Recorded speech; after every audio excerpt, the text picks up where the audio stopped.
التطبيق اللي اسمه ديب سيك ده، وليه الميديا والاعلان عمال يتكلم عليه في كل حته؟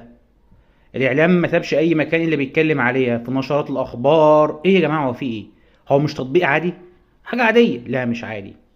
ودي تعتبر نقطه تحول كبيره جدا، وهوضح لك ليه كميه الصياح دي كلها، وهوضح لك احنا المفروض نشتغل عليه ازاي، وهوضح لك ايه اللي بيحصل.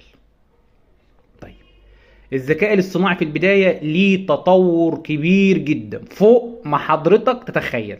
يعني انت تخيلك ده الذكاء الاصطناعي بيعمل اعلى منه. امريكا هي رائدة العالم في الذكاء الاصطناعي، بس الذكاء الاصطناعي عنده مشكلة كبيرة بقى. ايه هي؟ ان سعره غالي وبيحتاج طاقة عالية جدا جدا. ودي مشكلتين كبار بيواجهوا الذكاء الاصطناعي. يعني فسرها لي كده بالراحة، هقول